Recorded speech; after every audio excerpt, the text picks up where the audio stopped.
Good morning.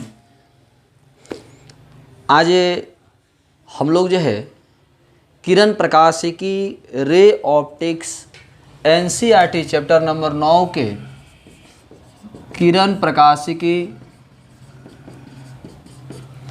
Ray optics NCERT chapter number 9 के video 39 लेकर के मिल रहे हैं। वीडियो 39 लेकर के मिल रहे हैं। पिछला वीडियो में हम बात कर रहे थे संयुक्त सूक्ष्मदर्शी के बारे में। संयुक्त सूक्ष्मदर्शी के डायग्राम, क्रियाविधि, बनावट और उससे रिलेटेड कुछ पॉइंट्स ऑब्जेक्टिव की बात किए थे। संयुक्त सूक्ष्मदर्शी में पहला लेंस द्वारा जो बना प्रतिबिंब होता है वास्तविक, उल्टा और आवर्धित होता है। कुछ स्टूडेंट पूछ रहे थे कि सर आवर्धित मतलब क्या होता है। आवर्धित माने बड़ा होना, दोगुना आवर्धित का मतलब दो माने दोगुना बड़ा। इसके बाद में अंतिम प्रतिबिंब जो बनता है संयुक्त सूक्ष्मदर्शी में, अंतिम प्रतिबिंब वो नेत्रिका लेंस द्वारा बनता है, नेत्रिका द्वारा बनता है। नेत्रिका द्वारा बना प्रतिबिंब अंतिम प्रतिबिंब होता है। और नेत्रिका द्वारा बना प्रतिबिंब जो अंतिम प्रतिबिंब है वो समझने की कोशिश कीजिएगा, काल्पनिक, आवर्धित और वस्तु की अपेक्षा उल्टा होता है। हम इस पर चर्चा किए भी थे। इसके बाद हमने बताया था कि जब अंतिम प्रतिबिंब अनंत पर बनेगा तो यू ई यानी वस्तु दूरी जो है फोकस दूरी के बराबर हो जाएगा और उस केस में एल बराबर V O plus F E होगा। हम बताए थे कि एल यानी नली की लंबाई, दोनों लेंसों के बीच की दूरी और यंत्र की लंबाई तीनों एक ही चीज़ है। एल को दोनों लेंसों के बीच की दूरी भी कह सकते हैं, नली की लंबाई भी कह सकते हैं, यंत्र की लंबाई भी कह सकते हैं। इसके बाद एक और ऑब्जेक्टिव बताए थे, याद होगा कि नली की लंबाई बढ़ाने से संयुक्त सूक्ष्मदर्शी की आवर्धन क्षमता का मान बढ़ता है। नली की लंबाई बढ़ाने से संयुक्त सूक्ष्मदर्शी की आवर्धन क्षमता का मान बढ़ता है। कुछ एक दो स्टूडेंट का सवाल था कि सर ये पॉइंट जो आपने बताया कि नली की लंबाई बढ़ाने से आवर्धन क्षमता का मान बढ़ता है, तो ये किस तरह से है, कैसे आप कह सकते हैं, किस तरह से कह सकते हैं? तो हम लोग थोड़ा सा उस पर भी चर्चा कर दें। सूत्र जो आप लोग पढ़े थे, m बराबर माइनस वी ओ बाटा U O 1 plus D by F E, कुछ ऐसा ही टर्म था हम लोग के पास, यही सूत्र था। और थोड़ा सा डायग्राम के बारे में चर्चा कर दे तो कुछ ऐसा था। डायग्राम में बीच में ये आपका प्रतिबिंब बना था, ये वी ओ था और ये यू ई था और ये एल था। ऐसा ही हमारा डायग्राम था, जो और भी सर बहुत सी चीज़ें थी। तो यहाँ पर हम कह रहा है एक कल्पना ऐसा माना गया कि यदि ऐसा हो कि वस्तु लेंस द्वारा बना प्रतिबिंब यानी ये वाला नेत्रिका के समीप हो, यदि वस्तु लेंस द्वारा बना प्रतिबिंब नेत्रिका के समीप हो, नेत्रिका के पास में हो, जो यानी जो यहाँ है वो यहाँ ना होकर के यहाँ हो, तो उस केस में हम कह सकते हैं कि वी ओ जो है वो यहाँ तक होगा। मान लीजिए, मानने की बात कर रहे हैं हम कि यदि वस्तु लेंस द्वारा बना प्रतिबिंब नेत्रिका के समीप हो तो वी ओ यहाँ से लेकर यहाँ तक होगा। अब वी ओ जब यहाँ से लेकर यहाँ तक होगा तो वी ओ तो एल के बराबर हो गया, वी ओ एल के तो बराबर हो गया। और उस केस में हम वी ओ के जगह पर एल रख सकते हैं। और जब एल रख सकते हैं तो ये तो सीधा हो गया, ऊपर हो गया। तो ऊपर है तो आपको पता ही है कि ये बढ़ेगा तो ये बढ़ेगा, ये घटेगा तो ये घटेगा। इसलिए कहता है कि नली की लंबाई बढ़ाने से आवर्धन क्षमता का मान बढ़ता है। नली की लंबाई बढ़ाने से आवर्धन क्षमता का मान बढ़ता है। इसके बाद जो है हम बात करेंगे, समझने की कोशिश कीजिएगा कि संयुक्त सूक्ष्मदर्शी में वस्तु लेंस और नेत्रिका की दोनों की फोकस दूरी बहुत कम होती है। इस ऑब्जेक्टिव को भी नोटिस कीजिएगा कि संयुक्त सूक्ष्मदर्शी में वस्तु लेंस और नेत्रिका दोनों की फोकस दूरी कम होती है, जबकि खगोलीय दूरबीन में हम पढ़ाएंगे, आज ही पढ़ाएंगे कि खगोलीय दूरबीन में वस्तु लेंस की फोकस दूरी अधिक होती है और नेत्रिका की फोकस दूरी कम होती है। संयुक्त सूक्ष्मदर्शी में वस्तु लेंस और नेत्रिका दोनों की फोकस दूरी कम होती है, जबकि खगोलीय दूरबीन में वस्तु लेंस की फोकस दूरी अधिक होती है और नेत्रिका की फोकस दूरी कम होती है। इस पॉइंट को जरूर आप लोग नोटिस कीजिएगा। फिर से एक बार पहले के वीडियो में बोल चुके हैं आज भी वीडियो बोल रहे हैं, यदि आप लोगों में से ऐसे कोई स्टूडेंट, सीनियर स्टूडेंट या जूनियर स्टूडेंट जिनका हैंडराइटिंग अच्छा हो और फेयर में त्रुटि कम हो, वैसा फेयर किन्हीं के पास उपलब्ध हो तो आप वो फेयर मुझे उपलब्ध कराइए, मुझे दीजिए। हम आपको 1 मंथ या 10 दिन 15 दिन के अंदर फिर आपको रिटर्न कर देंगे जैसी आपकी रिक्वायरमेंट होगी। इसके बाद में एक और पॉइंट है, जिन्हें बात करें, सब लोग मोबाइल ऐप में सब लोग आ जाइए, क्योंकि इस चैप्टर के बाद जैसे ही हमारा चैप्टर ख़त्म होगा, इस चैप्टर के बाद हम YouTube पर वीडियो अपलोड नहीं करेंगे। जो भी वीडियो और नोट्स अपलोड करेंगे वो सब के सब मोबाइल ऐप में ही होगा। जो इस मोबाइल ऐप के बारे में हम आपको जानकारी दी, अपने कोचिंग का हमने एक मोबाइल ऐप बनाया है, उस मोबाइल ऐप में ही सारा वीडियो और नोट्स मिलेंगे। इसीलिए सब लोग धीरे धीरे, जिनको नहीं पता है, क्योंकि अभी तक बहुत कम स्टूडेंट, अप्रॉक्स 700 स्टूडेंट ही ज्वाइन कर पाए हैं, तो हम चाहेंगे कि आप सब लोग जिनको नहीं पता है उनको बताइए। बहुत से ऐसे स्टूडेंट हैं जिनसे हो ही नहीं रहा, जिनको प्रॉब्लम है, तो यदि जिनसे हो गया है, जिनका प्रॉब्लम खत्म हो गया है, वो जो है दूसरे को मदद करे, दूसरे को इन्फॉर्म करे, क्योंकि ज़रूरी नहीं कि सबकी प्रॉब्लम हम ही ख़त्म कर पाएँ। आप लोग आपस में मिलजुल करके भी इसको समाप्त कर सकते हैं। तो आज हम लोग जो है दूरबीन के बारे में पहले बात करें। दूरबीन वह यंत्र है, दूरबीन टेलीस्कोप, दूरबीन वह यंत्र है जिसकी मदद से दूर की वस्तुओं को देखा जाता है। दूरबीन वह यंत्र है जिसकी मदद से दूर की वस्तुओं को देखा जाता है। दूरबीन एक ऐसा यंत्र है जिसकी मदद से दूर की वस्तुओं को देखा जाता है। दूरबीन 2 प्रकार के होते हैं, एक अपवर्तक दूरबीन, दूसरा परावर्तक दूरबीन। दूरबीन 2 प्रकार के होते हैं, एक अपवर्तक दूरबीन, दूसरा परावर्तक दूरबीन। वह दूरबीन जो प्रकाश के अपवर्तन के सिद्धांत पर कार्य करता है, अपवर्तक दूरबीन कहलाता है। वह दूरबीन जो प्रकाश के अपवर्तन के सिद्धांत पर कार्य करता है, अपवर्तक दूरबीन कहलाता है। और वह दूरबीन जो प्रकाश के परावर्तन के सिद्धांत पर कार्य करता है, परावर्तक दूरबीन कहलाता है। वह दूरबीन जो प्रकाश के अपवर्तन के सिद्धांत पर कार्य करता है, अपवर्तक दूरबीन कहलाता है। और वह दूरबीन जो प्रकाश के परावर्तन के सिद्धांत पर कार्य करता है, परावर्तक दूरबीन कहलाता है। दूरबीन एक ऐसा यंत्र जिसकी मदद से दूर की वस्तुओं को देखा जाता है। दूरबीन एक ऐसा यंत्र जिसकी मदद से दूर की वस्तुओं को देखा जाता है। दूरबीन 2 प्रकार के होते हैं, अपवर्तक दूरबीन, परावर्तक दूरबीन। जो दूरबीन अपवर्तन के सिद्धांत पर, प्रकाश के अपवर्तन के सिद्धांत पर कार्य करता है, अपवर्तक दूरबीन कहलाता है। और जो दूरबीन प्रकाश के परावर्तन के सिद्धांत पर कार्य करता है, परावर्तक दूरबीन कहलाता है।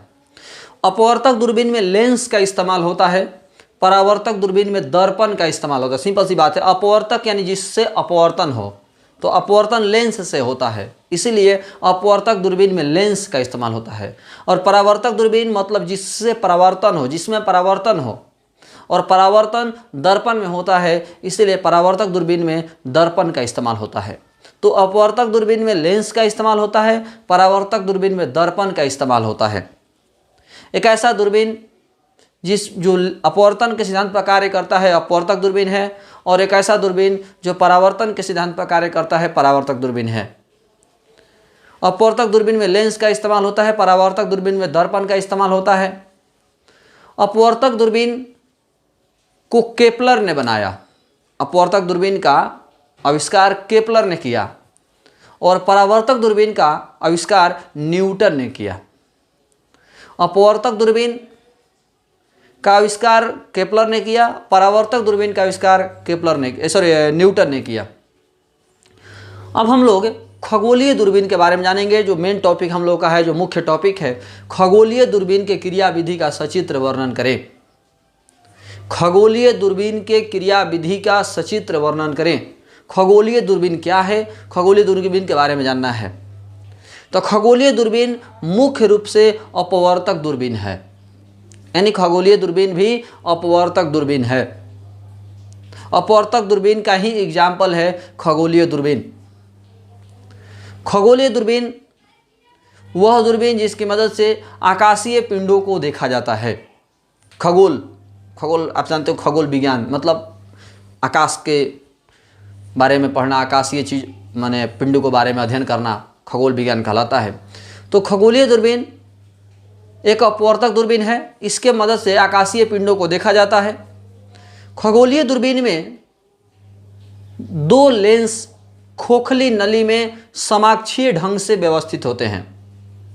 खगोलीय दूरबीन में दो लेंस समाक्षीय ढंग से खोखली नली में व्यवस्थित होते हैं। एक लेंस वस्तु के समीप होता है जबकि दूसरा लेंस नेत्र के समीप होता है।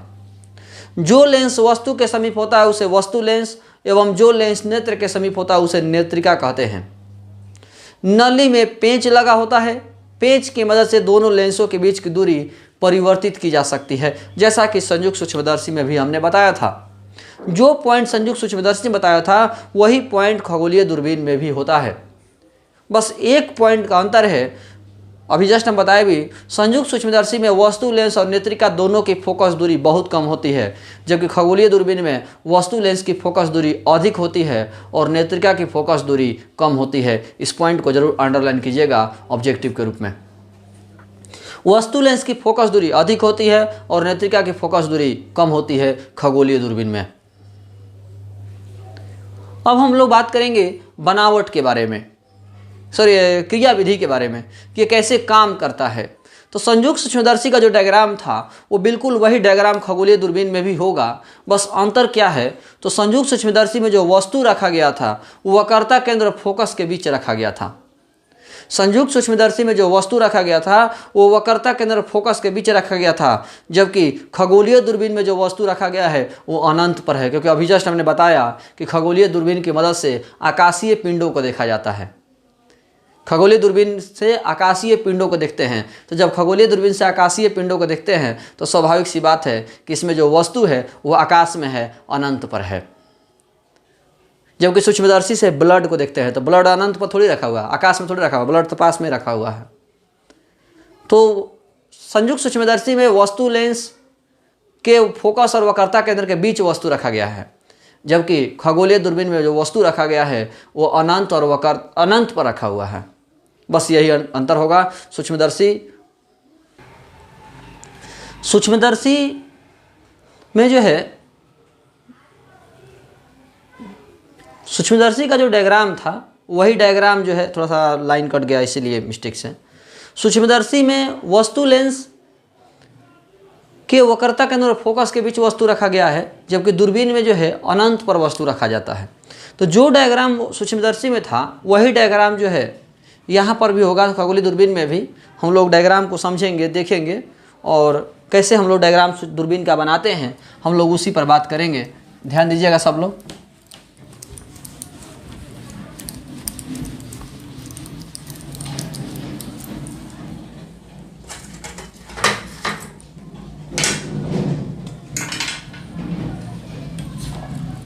ध्यान दीजिएगा सब लोग।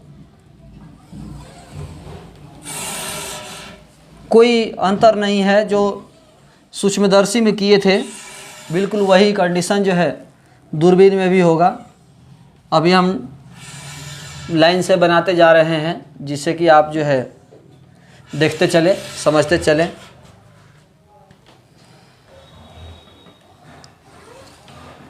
सब लोग मोबाइल ऐप जो बताए हैं उसको इंस्टॉल करके साइन अप कर लीजिएगा, जिससे आगे आपको पढ़ने में प्रॉब्लम ना हो। जिनका एडमिशन नहीं हुआ है वो आप चाहें तो ऑनलाइन से भी एडमिशन कर सकते हैं और ऑफिस में आकर के भी आप एडमिशन करा सकते हैं। यदि किसी तरह का सवाल में कन्फ्यूजन हो, कहीं सवाल पूछना हो तो भी आप ऑफिस में आकर के मिल सकते हैं, लेकिन ऑफिस में आने से पहले एक बार कॉल ज़रूर कर दें, क्योंकि हम कहाँ रहेंगे। ऑफिस खुला है ये तो फिक्स है, लेकिन ऑफिस से आपको काम के साथ साथ मुझसे भी तो काम है, इसीलिए आप एक बार रिंग ज़रूर कर दें, जिससे कि हम कहीं और भी रहें तो आपके पास उपलब्ध हो सके, ऑफिस में जा सके हम। तो ऑफिस में आने से पहले एक बार रिंग ज़रूर कर दीजिएगा। ऑफिस प्रतिदिन खुल रहा है 10 बजे से 4 बजे तक।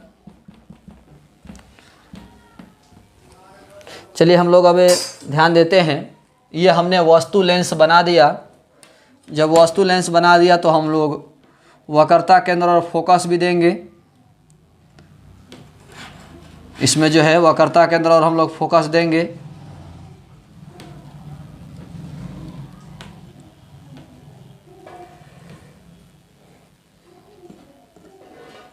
थोड़ा सा डायग्राम को हम लोग इस तरह से कर देते हैं।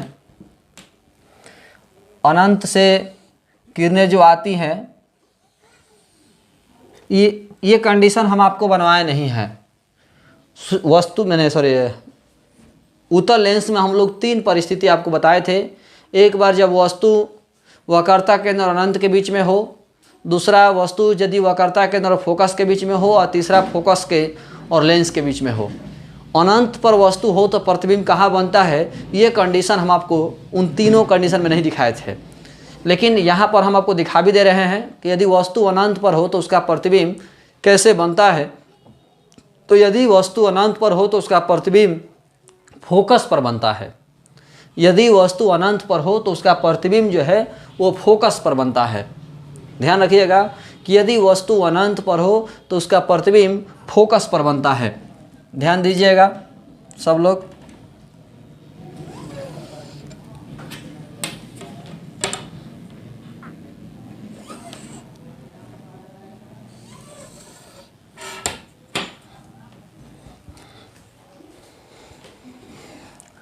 ये एक किरण आया जो प्रकाशीय केंद्र से होते हुए सीधा अपना गुजर गया। दूसरा किरण जो है, ये जरूर नोटिस कीजिएगा कि ये समानांतर है। ये किरणें समानांतर हैं। ये किरणें जो हैं समानांतर है।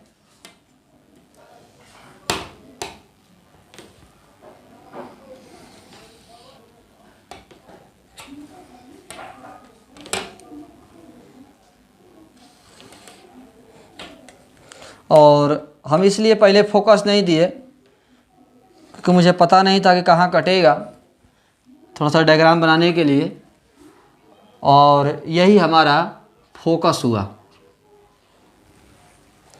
थोड़ा सा हम लोग समझेंगे। 3 केस जो हम आपको बनवाए थे वो जनरल नियम से चलते हैं, और बाकी जो 3 केस हैं वो तीनों एक्सेप्शन यानी अपवाद के अनुसार चलते हैं। तो हम लोग बात करते हैं, ध्यान दीजिएगा, ये अपवाद के अनुसार नियम से बनाया गया है। प्रकाश केंद्र से किरण निकला जो सीधा निकल गया। पहले तो ये दोनों समानांतर है, क्योंकि अनंत से जो किरणें आती हैं वो समानांतर आती हैं। जो किरणें अनंत से आती हैं वो समानांतर आती हैं, तो ये दोनों समानांतर आया यहाँ तक। ये वाला तो किरण सीधा निकल गया, लेकिन ये किरण थोड़ा सा मुड़ गया है और फोकस पर कटा। आपको पता है कि अनंत पर स्थित वस्तु का प्रतिबिंब फोकस पर ही बनता है। अनंत पर स्थित वस्तु का प्रतिबिंब फोकस पर बनता है। तो ये फोकस था जहाँ पर प्रतिबिंब बना। ये प्रतिबिंब ए बी है, ये कोण अल्फा हुआ, ये वस्तु लेंस है। तो हमारा एक तरफ का पूरा काम कंप्लीट हुआ। अब यही आप समझने की कोशिश कीजिएगा कि ये जो आप देख रहे हो प्रतिबिंब दूरी, ये प्रतिबिंब दूरी जो है ये फोकस दूरी ही होगा। ये बहुत से लोग समझ भी रहे होंगे कि जो प्रतिबिंब दूरी है वो फोकस दूरी का भी काम करेगा, क्योंकि प्रतिबिंब जो बना है वो फोकस पर ही बना है। जब वस्तु अनंत पर हो तो प्रतिबिंब फोकस पर बनता है। तो ये प्रतिबिंब फोकस पर बना है, तो जो फोकस दूरी होगा वही हमारा प्रतिबिंब दूरी भी होगा। तो इसको हम फोकस दूरी भी कह सकते हैं और प्रतिबिंब दूरी भी कह सकते हैं। वस्तु लेंस के लिए हम इसको प्रतिबिंब दूरी भी कह सकते हैं और फोकस दूरी भी कह सकते हैं। तो हमारा एक काम हो गया, वस्तु लेंस वाला काम हमारा हो गया। अब हम बात करेंगे नेत्रिका की। अब हम बात करेंगे नेत्रिका की। ध्यान दीजिएगा सब लोग। अभी हम लोग नेत्रिका की बात करने जा रहे हैं।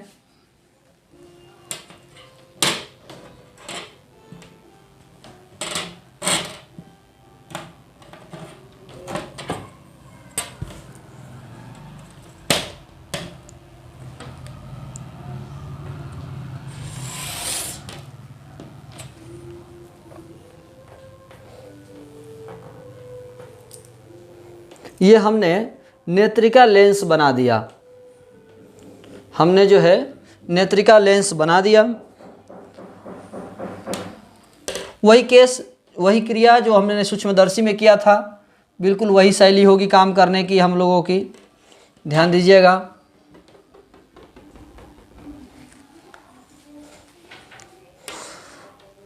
एक किरण तो सीधा प्रकाशीय केंद्र से होकर गुजर जाएगा, जैसा कि आपने सूक्ष्मदर्शी में भी किया था। एक किरण सीधा प्रकाशीय केंद्र से होकर गुजर जाएगा।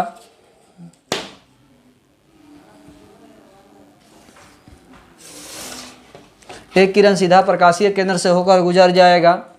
इसको हम पहले ही पीछे की तरफ बढ़ा ले रहे हैं। ऐसे पहले पीछे की तरफ नहीं बढ़ेगा, पहले पता चलेगा कि नहीं कट रहा है तब पीछे की तरफ बढ़ेगा, लेकिन हमें पता है कि नहीं पहले कटेगा, इसीलिए पहले ही हम पीछे की तरफ बढ़ा लिए। उसके बाद दूसरा किरण निकलेगा जो लेंस पर गया, दूसरा किरण निकलेगा जो लेंस पर गया, और जो किरण लेंस पर गया वो फोकस से होकर गुजरेगा। जो किरण लेंस पर गया वो फोकस से होकर गुजरेगा। अब हम लोग देखेंगे, क्योंकि हम पहले ही बोल चुके थे सूक्ष्मदर्शी में कि पहले फोकस नहीं देंगे, पहले फोकस दे देंगे तो हमारे लिए प्रॉब्लम हो जाएगा, इसीलिए हम पहले फोकस नहीं दिए। क्योंकि पहले फोकस दे देंगे तो हो सकता है हमारा आगे पीछे कहीं दूसरे जगह कट जाए,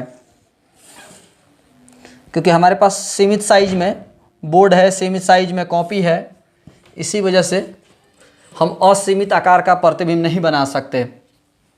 अब आप देख सकते हैं कि हमने पीछे की तरफ बढ़ाया तो यहाँ पर आके कटा और यहीं पर हमारा प्रतिबिंब बना।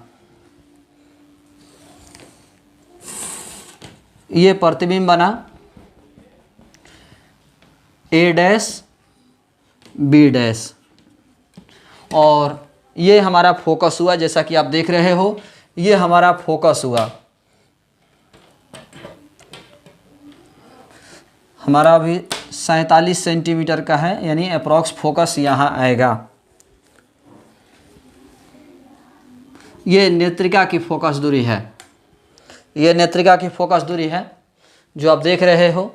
यहाँ से यहाँ तक जितना फोकस नेत्रिका का राइट साइड होगा उतना ही लेफ़्ट साइड होगा, लेफ़्ट साइड जो होगा वो डैश में होगा। और ये जो वह प्रतिबिंब है आप देख सकते हैं इसके फोकस के अंदर में आ गया, जैसा कि आप सूक्ष्मदर्शी में भी देखे थे। तो यदि आपको सूक्ष्मदर्शी का डायग्राम समझ में आया होगा तो कोई बड़ी प्रॉब्लम वाली बात नहीं है, क्योंकि जो सूक्ष्मदर्शी का डायग्राम है वही इसका भी डायग्राम है। बस अंतर यही है कि इसमें जो वस्तु है वो अनंत पर है और अनंत पर स्थित वस्तु का प्रतिबिंब फोकस पर बनता है, बस, और कोई अंतर नहीं है, कोई प्रॉब्लम नहीं होना चाहिए। ये बीटा है, ये नेत्रिका हुआ। यहाँ पर आप नेत्र बना दीजिए। ये केवल समझने के लिए ऐसे ही है, थोड़ा देखने में अच्छा लगता है। अब हम लोग जो है सब वस्तु दूरी, प्रतिबिंब दूरी सब दे देते हैं। ये इसका तो क्लियर था, तो इस नेत्रिका के लिए ये वस्तु का काम करेगा, इसीलिए ये वस्तु दूरी हो गया नेत्रिका के लिए। नेत्रिका के लिए ये वस्तु दूरी के काम करेगा, तो ये आपका UE हो गया। और नेत्रिका के लिए ये प्रतिबिंब दूरी हो गया। प्रतिबिंब दूरी के बारे में भी एक स्टूडेंट का सवाल आया था कि सर D क्यों लिए हैं आप, नेत्रिका की प्रतिबिंब दूरी आप D क्यों ले रहे हैं, VE क्यों नहीं लिए। तो हम तो पिछला वीडियो में VE लिए थे, लेकिन VE बराबर D लिखे थे,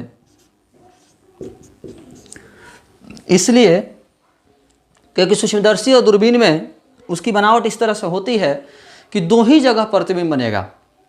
सूक्ष्मदर्शी और दूरबीन में दो ही जगह प्रतिबिंब बनेगा, या तो 25 सेंटीमीटर पर बनेगा या तो अनंत पर बनेगा। दो ही केस होता है, या तो 25 सेंटीमीटर पर बनेगा या तो अनंत पर बनेगा। तो हम 25 सेंटीमीटर पर बनाए हैं, इसीलिए D लिए हैं। D 25 सेंटीमीटर स्पष्ट दर्शन की न्यूनतम दूरी। तो सूक्ष्मदर्शी और दूरबीन में दो ही जगह प्रतिबिंब बनेगा, या तो अनंत पर या तो 25 सेंटीमीटर पर। तो सूक्ष्मदर्शी में भी हमने 25 सेंटीमीटर की बात की थी और दूरबीन में भी हमने 25 सेंटीमीटर की ही बात की है। दोनों लेंसों के बीच की दूरी एल होगी, दोनों लेंसों के बीच की दूरी जो है एल होगा। इस तरह हमारा पूरा डायग्राम खगोलीय दूरबीन का तैयार हो गया। खगोलीय दूरबीन का हमारा पूरा डायग्राम जो है तैयार हो गया। एक बार आप पूरा देख सकते हैं।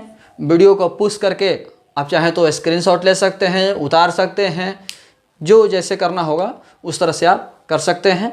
एक बार आप लोग ध्यान दीजिएगा फिगर को। अभी हम लोग जो है आवर्धन क्षमता की बात करेंगे। संयुक्त सूक्ष्मदर्शी में दूरबीन में आवर्धन क्षमता की बात करेंगे। एक बार पूरा दूरबीन के बारे में समझ लीजिए। दूरबीन वह यंत्र जिसकी मदद से दूर की वस्तुओं को देखा जाता है। दूरबीन दो प्रकार के होते हैं, एक अपवर्तक दूरबीन, दूसरा परावर्तक दूरबीन। अपवर्तक दूरबीन अपवर्तन के सिद्धांत पर कार्य करता है, परावर्तक दूरबीन परावर्तन के सिद्धांत पर कार्य करता है। अपवर्तक दूरबीन में लेंस का इस्तेमाल होता है, परावर्तक दूरबीन में दर्पण का इस्तेमाल होता है। अपवर्तक दूरबीन की खोज ने की आविष्कार केपलर ने किया, परावर्तक दूरबीन का आविष्कार न्यूटन ने किया। अब हम लोग बात करेंगे खगोलीय दूरबीन के बारे में, जो कि हमारा मुख्य टॉपिक होगा। खगोलीय दूरबीन एक अपवर्तक दूरबीन है। खगोलीय दूरबीन की मदद से आकाशीय पिंडों को देखा जाता है, खगोल के वस्तुओं को देखा जाता है। अपवर्तक दूरबीन में दो उत्तल लेंस समाक्षीय ढंग से खोखली नली में व्यवस्थित होते हैं। नली में पेंच लगा होता है। पेंच की मदद से दोनों लेंसों के बीच की दूरी परिवर्तित की जा सकती है, बदली जा सकती है। एक लेंस वस्तु के समीप होता है जबकि दूसरा लेंस नेत्र के समीप होता है। जो लेंस वस्तु के समीप होता है उसे वस्तु लेंस, जो लेंस नेत्र के समीप होता है उसे नेत्रिका कहते हैं। वस्तु लेंस की फोकस दूरी अधिक होती है, नेत्रिका की फोकस दूरी कम होती है। जबकि दूरबीन सूक्ष्मदर्शी में वस्तु लेंस और नेत्रिका दोनों की फोकस दूरी कम होती है। अब हम बात करेंगे क्रियाविधि के बारे में।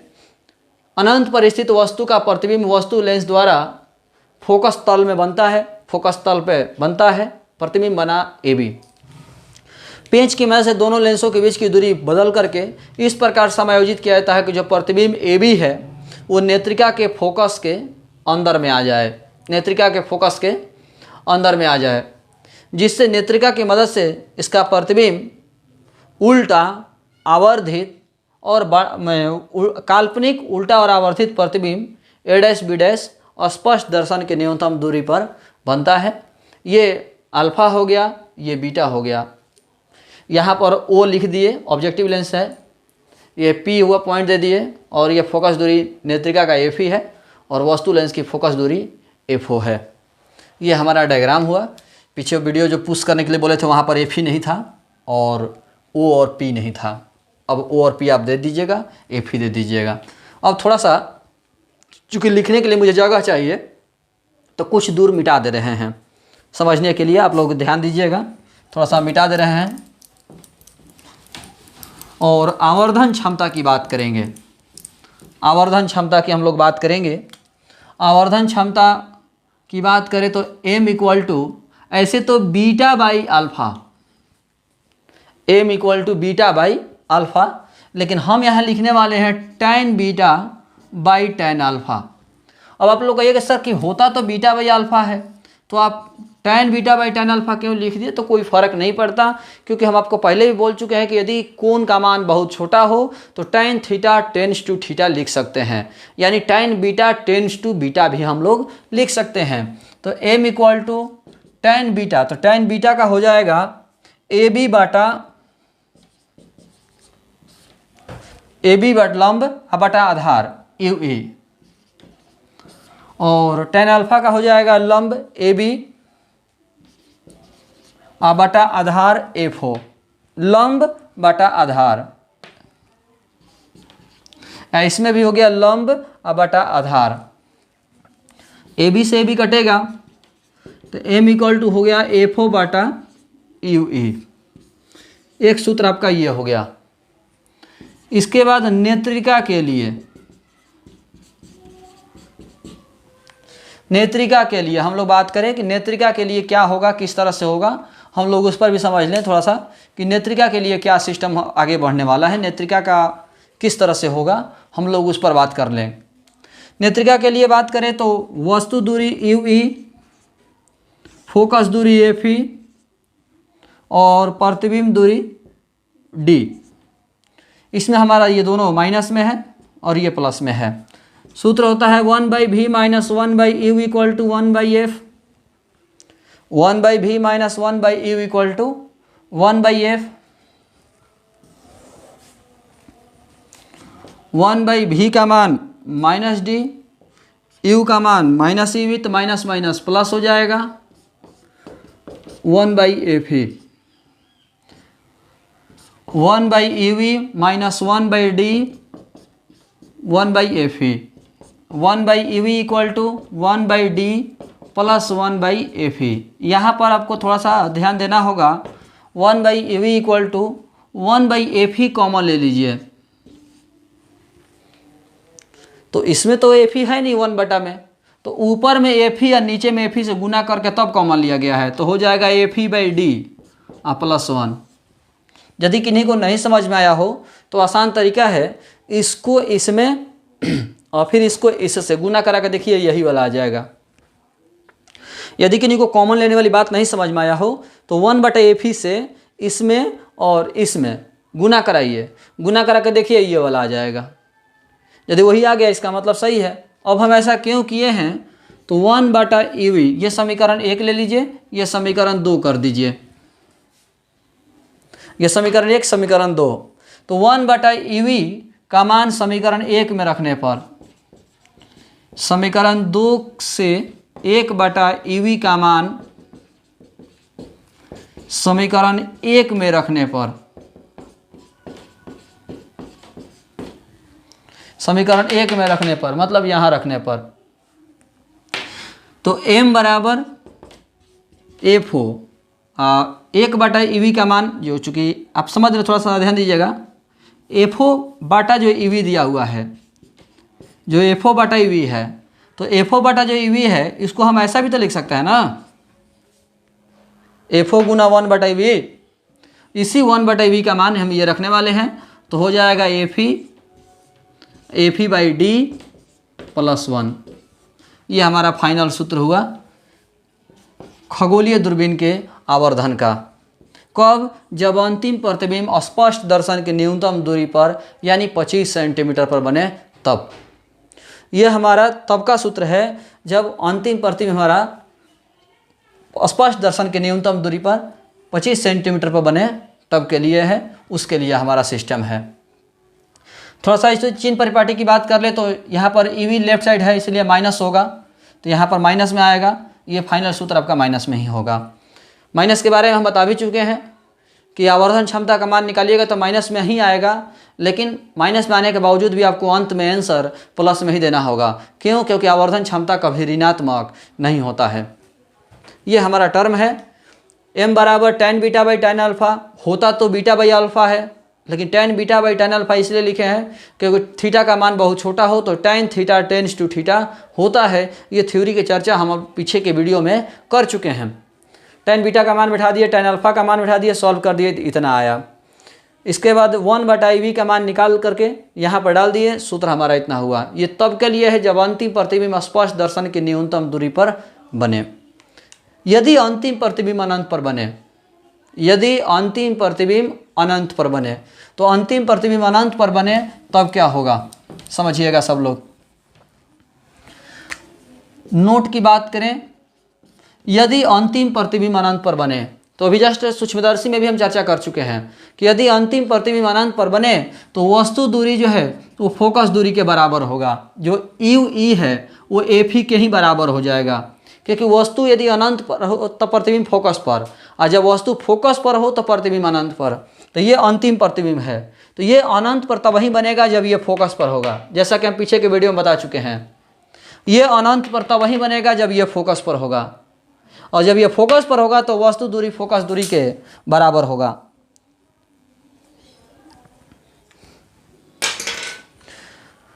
ये अंतिम प्रतिबिंब अनंत पर तब ही बनेगा जब ये वस्तु फोकस पर होगा, और वस्तु फोकस पर होगा तो वस्तु दूरी फोकस दूरी के बराबर होगा, तो UE FE के बराबर होगा। यानी सूत्र हो जाएगा F बराबर -FO/FE। EV के जगह पर FE हो जाएगा। ये तब के लिए आवर्धन क्षमता का सूत्र है जब अंतिम प्रतिबिंब अनंत पर बने। जब अंतिम प्रतिबिंब अनंत पर बने तो ये सूत्र है। जब अंतिम प्रतिबिंब स्पष्ट दर्शन की न्यूनतम दूरी पर बने तो ये सूत्र है। जब अंतिम प्रतिबिंब स्पष्ट दर्शन की न्यूनतम दूरी पर बने तो आवर्धन क्षमता का ये सूत्र होगा। जब अंतिम प्रतिबिंब अनंत पर बने तो आवर्धन क्षमता का ये सूत्र होगा। इसके बाद हम लोग बात करेंगे नली की लंबाई। नली की लंबाई कहें या यंत्र की लंबाई कहें या दोनों लेंसों के बीच की दूरी कहें, नली की लंबाई कहें या दोनों लेंसों के बीच की दूरी कहें या वह दोनों नली की लंबाई कहें, यंत्र की लंबाई कहें या दोनों लेंसों के बीच की दूरी कहें। तो जब अंतिम प्रतिबिंब 25 सेंटीमीटर पर बने यानी स्पष्ट दर्शन की न्यूनतम दूरी पर बने, यानी जो डायग्राम आपको दिख रहा है वही वाला, तो L बराबर हो जाएगा FO plus EV। Total L बराबर FO प्लस EV। L बराबर FO प्लस EV। ये हमारा नली की लंबाई हुआ। कब? जब अंतिम प्रतिबिंब स्पष्ट दर्शन की न्यूनतम दूरी पर बने तब।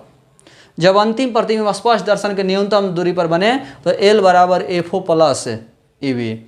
लेकिन यदि अंतिम प्रतिबिंब अनंत पर बने, ये वाला प्रतिबिंब अनंत पर बने, तो ये फोकस पर होगा और ये फोकस पर होगा तो UE FE के बराबर होगा, यानी L बराबर FO प्लस FE होगा।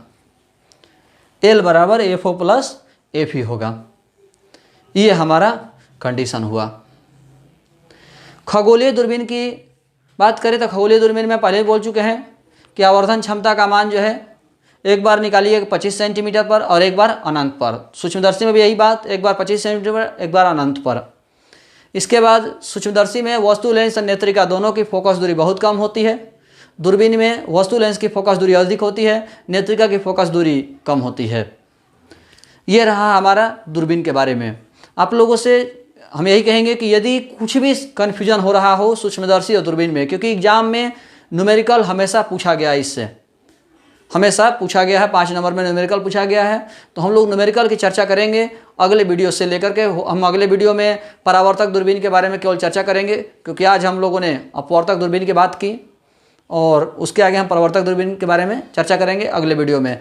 तो आप लोगों से कहना है कि यदि कहीं भी कन्फ्यूजन हो, क्योंकि सूक्ष्मदर्शी और दूरबीन आप लोग के लिए एक बहुत ही टफ टॉपिक रहा, जिन लोगों को आसानी से समझ में आ गया वो बहुत अच्छी बात है, बहुत ही माने काबिले तारीफ बात है। लेकिन जिनको समझ में नहीं आ रहा, कहीं पर प्रॉब्लम हो रहा है, किसी भी तरह का कन्फ्यूजन हो, छोटे मोटे सवाल हो, आप व्हाट्सएप पर मैसेज कीजिए, टेलीग्राम पर मैसेज कीजिए। कहीं भी किन्हीं को प्रॉब्लम हो रहा हो समझने में, कहीं कन्फ्यूजन हो रहा हो, तो आप व्हाट्सएप पर या टेलीग्राम पर सवाल कर सकते हैं, मैसेज कर सकते हैं कि हाँ मुझे सर यहाँ पर समझने में दिक्कत है। हम कोशिश करेंगे आपकी इस प्रॉब्लम को दूर करने की। तो अगले वीडियो में हम लोग परावर्तक दूरबीन लेकर के मिलेंगे, या जो आप सवाल पूछेंगे आपके सवालों को लेकर के मिलेंगे। तो आज के वीडियो में इतना ही। धन्यवाद।